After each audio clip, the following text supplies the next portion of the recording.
En un rincón lleno de pasión por la moda, en la soleada ciudad de El Paso, surge un emprendedor excepcional, Gesuina Legaspy. Con un amor de toda la vida por la moda, Gesuina pasó sus primeros días como aprendiz en una tienda de moda contemporánea en El Paso, sumergiéndose rápidamente en el mundo de la moda y adquiriendo una valiosa experiencia en el comercio minorista. Hoy, a sus 31 años, Gesuina se enorgullece de vestir a las mujeres poderosas de El Paso. Pero su éxito va más allá de la moda. Gesuina es una apasionada del trabajo benéfico y está en la junta de la Women's Recovery Alliance de El Paso. Ha sido destacada en varias publicaciones y ha contribuido a The City Magazine. Cuando no está en Gal, le encanta viajar y leer. Y lo mejor, te invita a vivir una experiencia de moda y estilo que quizás ni siquiera sabías que existía en El Paso. Bienvenida, Gesuina Legaspy.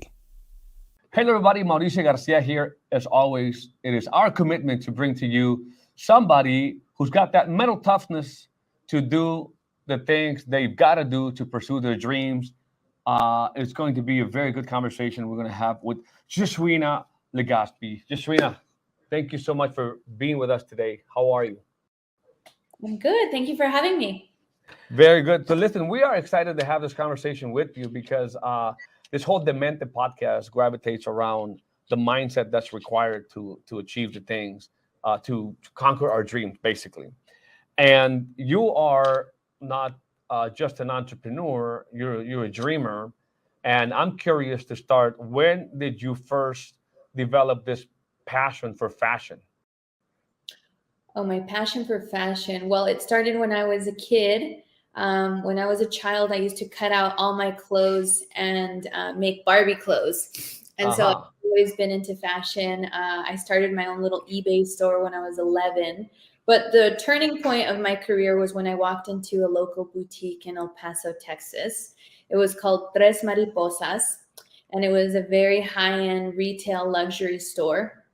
And when I walked in, I was 19 years old, and they had luxury goods, designer brands, and that is the moment where I knew that I wanted to be in retail and I wanted to be in high fashion. So for me, that was my aha moment.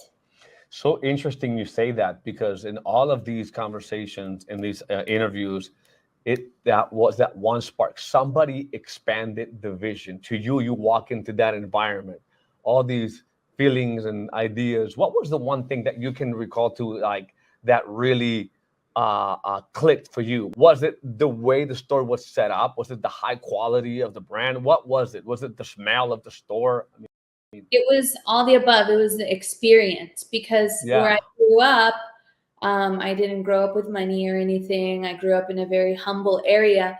So to go into the store and see designers and to see people drinking champagne and to see, you know, the salespeople were dressed very nice. They had a scent, like an aroma in the store. The lighting was beautiful. Everything was merchandise.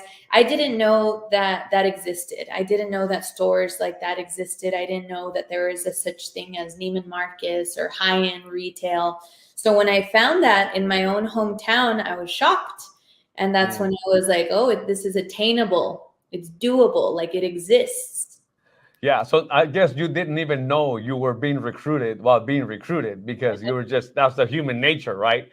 But I'm curious about when you actually became aware to understand that recruiting is really not recruiting people to a business per se, but to an environment. When did it became apparent to you and you started to use that as a strategy to recruit your team into an environment like that you're recruiting people to an environment, even for an event? Because I've seen your lives and the way you do that. You really put out an event, which is recruiting for clients, customers, but now you're more aware of it. Yeah, I just feel like at the end of the day, why shop with me, right? I mean, we have so many options. You can buy online, you can buy anywhere. So what is it about me that's going to make you come to me? Well, first of all, customer service. I feel like it's interesting because when I go to Mexico City, the customer service is like a level 10, and sometimes so weird. Yes. Yeah, and sometimes here, people, it's just hard to find great customer service in certain areas. And so for me, I think if you're going to go spend money, then you should have a great experience. Shopping should be fun. Spending money should be fun. You should be having the time of your life. So I think customer service is very important. And Wow. also just being, doing things that are innovative and creative and that no one else is doing. That way people want to be a part of that culture. They want to be a part of what you're doing. If you add some philanthropy into the mix, well, now people, not only is their money going to products, but it's also helping someone else. So it's just about getting creative, and recruiting, like you said, in different ways. Yeah, talk about an opportunity. Like every time I go to Mexico, because I go there also a lot, whether that's Mexico City or Guadalajara, Morelia, and just going into a hotel, right? Just the buffet, el buffet que te ponen, like this, just the whole experience. Mexico still sort of has that, and that not meaning to get off subject, but you just bring that great point. And in the service business, how in the U.S. that's sort of been lost. In the hospitality hotels, and you go to a place like Mexico where it's still there. That it just speaks to opportunity. So obviously the way growing there, like when did you decide? Because one thing was being inspired. How much did you think about doing this? I knew you wanted to do it, but there was probably a little bit of fear in you, just like it is for most entrepreneurs before opening that, right? How much did you think about it before you actually executed on it? So I'll tell you a quick story. So after that experience, I asked the owner for a job, and we sat on an interview, and she told me, I'm not going to hire you because you have no education or no experience in the work industry, because I was 19 and I just got out of high school. And I said, well, I'll work for free. I'll work for free until you decide to pay me, because I have nowhere else to go. And at the time, there really was no other place for me to learn fashion in El Paso. So I was willing to take that sacrifice and that risk at the age of 19 to prove myself. And so I worked for her for free for 3 months until she decided to pay me.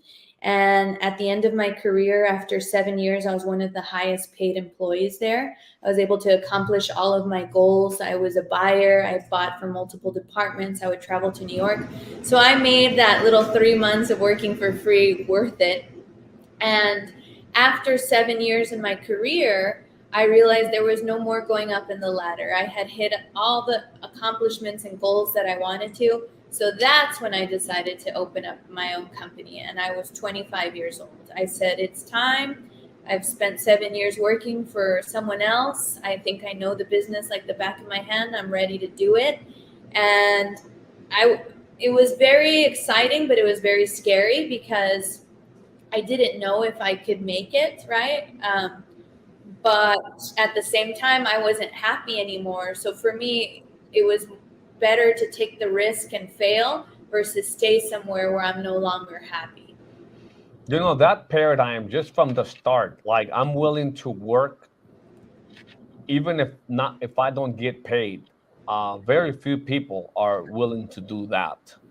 And it's almost like you win even when you lose, right? Because people would say, I would never take on something. Did you knew at that moment, was it really because, like you said, you had nowhere to go, or were you really strategically, because of the passion, because of what you wanted to be a part of, to say, I'm going to learn this business, I'm going to learn this skill and prove them different? Which was the biggest driver for you sort of going in? Was it just because you wanted to be a part of it so bad, or more like, I'm going to learn this business? No, for me, I had gone to college for like 1 semester and I hated it. And so I dropped out. And so when I had that experience at that store, I was like, this is going to be my school. I'm going to invest everything that I have because I have a passion for fashion, and I'm going to learn this business. I'm going to learn from the owner. I'm going to learn what they do. And so I looked at it more as like an investment, like as a school, as an education. Like clearly school didn't work for me. Clearly working at the mall didn't work for me. I'm going to make this work for me. And so I thought, yeah, I have nothing to lose. I wasn't going to take no for an answer, because for me, I needed to be there. It was the impact I had on that experience from the first time I went in was like, I belong here and I'll do whatever it takes to get my little foot in the door. And awesome. If it doesn't work out, well, what do I lose? Nothing. At least I tried. Yeah, that is the attitude that I'm talking about, right? Even when you lose, you win. Now, I want to go on this journey with you, kind of go back to those epiphanies that you can recall, those aha moments, maybe in those 7 years as you were understanding the business and visualizing. I'm sure at that one day you would have your own operation that you would obviously instill in, uh, in other words, bring your own sort of concept to it. But some of the epiphanies, right, in your growth, if you can recall these, that you have been replacing these old ways of thinking with these new ways of thinking that are what got you to where you are today. If you could recall any of those ways of thinking that rescued you from crisis or chaos or bad situations today. So things that I overcame during my journey? Well, sort of ways of thinking. Like, let me give you an example. So, like right now, this mindset of waking, getting up one more time after you sort of fail. Just like you said, listen, I'm going to go try this out, and even if I fail, you always see something that you got to value, even if it didn't work, even if things didn't work out.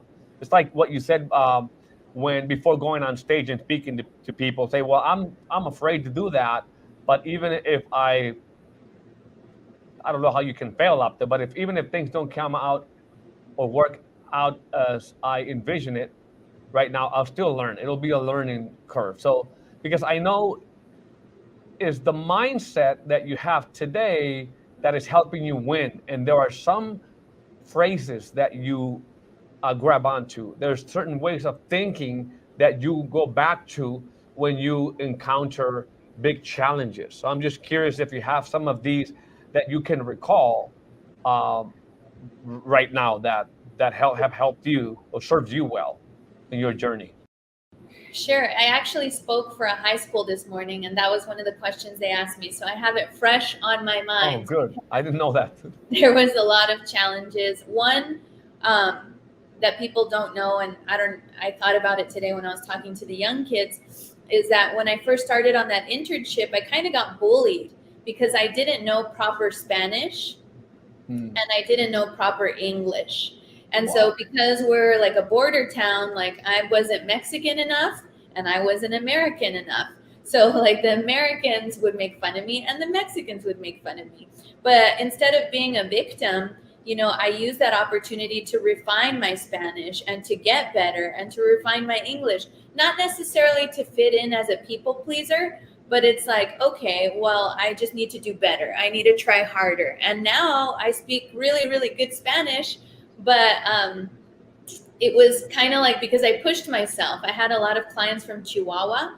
And so I was like, I need to be better. I need to grow. So I would use all these little opportunities as life lessons, versus, I did cry a lot, but I didn't let that defeat me. I didn't quit my job because people were mean to me. It's like, I need to be here. I have a purpose. I have a mission, and I'm just going to overcome that fear. And like another one is I opened up a men's store in COVID in 2020, and it was a complete failure. But at the end of the day, at least I can look at that as it wasn't a failure, it was a lesson. Now I learned that I don't like men's fashion. Now I learned that I'm much better with women clientele, and I prefer buying for women, and I like that industry more. So it's like, I don't view things as like, oh, I might fail. It's like, oh, well, at least I tried. And so even though with the whole speaker event, I was very afraid, but I didn't want to, I didn't want to lose that opportunity or to regret it. So I'm like, I'm just going to push myself. One thing I heard that I really like is, when you're going to jump off skydiving, there's never going to be a point where you're going to feel comfortable. Like there's no comfort in jumping off a plane.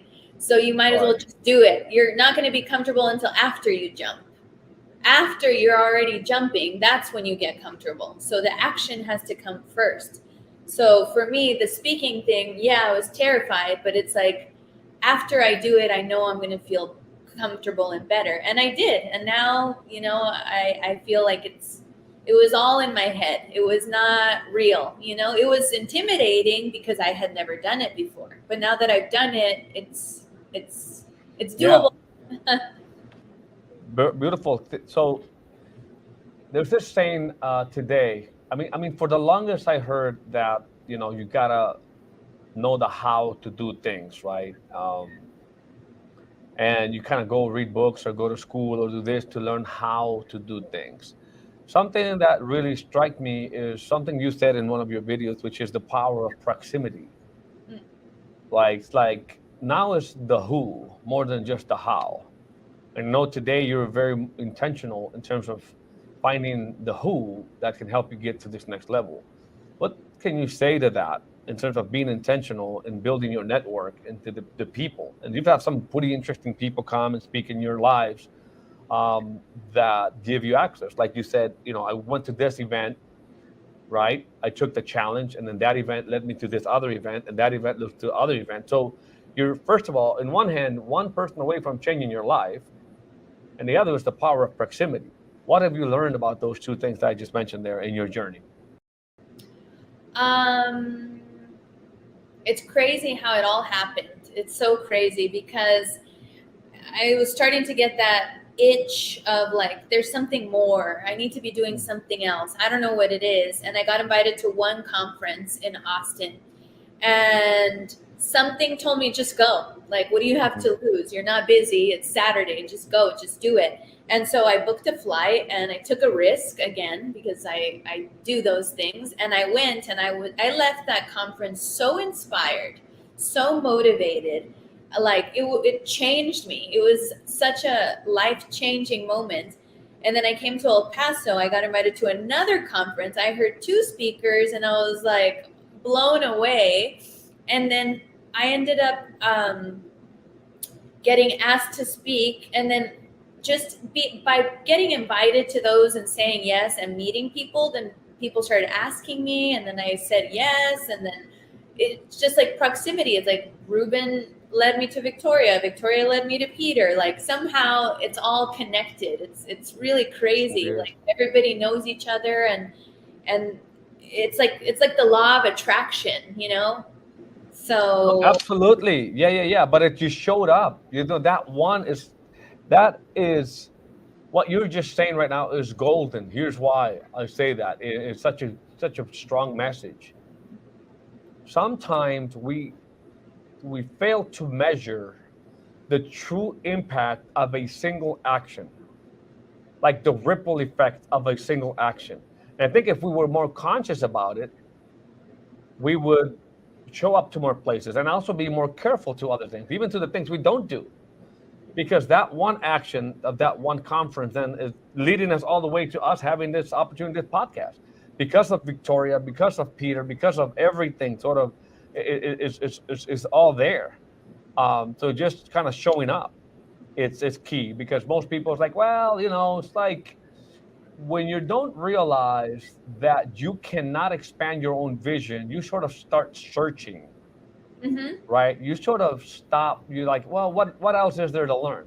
You don't know what you don't know. That's the reality, unless somebody else expands your vision. Like you said, I went to this conference, maybe, like you said, you found a lot more than you signed up for, because you were so inspired. I don't know what that conference was about. I don't know if it was personal development, whatever it did in you, right? It ignited a whole bunch of different fires that can create great futures moving forward, because that your vision was sort of expanded into other things. I don't know what that was. I don't know if you want to share a little bit of that, but you kind of got me intrigued as to how life-changing that event was. So, well, what happened is again, the power of proximity. I was at an event and I met this person who I respect in the industry, and he told me, I'm going to this conference and it's a Christian-based business conference. And I was like, oh, you're going to that? Like, to me, that was very strange. I was like, why are you going to a business Christian conference, you know? But it planted a seed, because I'm like, well, I would like to go to something like that. Again, I didn't even know that existed. It's kind of like the first story they triggered your curiosity. Yeah. And so I remember I was struggling a little bit during that week with business, And so I thought, well, why don't I just go? Like, what do I have to lose? I'm probably going to learn something. I'm probably going to hear something I need to hear. There was no reason to say no. It was all reason to say yes. So I went and I just heard so many amazing speakers that were sharing the message more of hope and God and business. And I was like, this exists? Like, have I been living under a rock? There's Christian business owners that preach about, their struggles and stuff. And it was very real and it was very genuine and it was very inspiring. Because sometimes there's business conferences that it's very transactional and it's money and how do you be the best salesperson and how to market. And it's like, yeah, I know all of that. And so this was very different. It was more of a personal, genuine journey through faith and business. And to me, I was like, wow. Wow. You made me remember many years ago, when I was actually just starting on business, I heard a very successful person build multiple billion-dollar market cap companies. He said, this is the priority in which you should sort of live your life.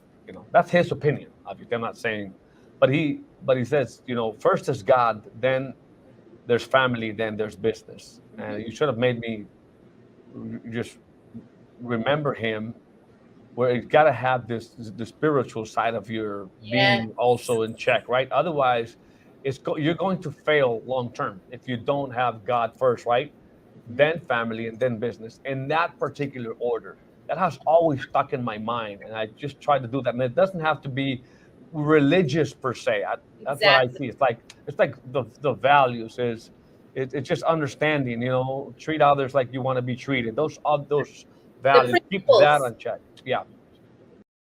There's so many good principles and principle. I like that. Yeah. Spiritual and different religions that it's like if you base business off of those good principles, then you'll probably even flourish. But I feel like we lost that. Like it's always there's Instagram and there's this illusion of private jets and you have to work all the time to have tons of money. And it's like, yeah, but once you have it, are you really happy?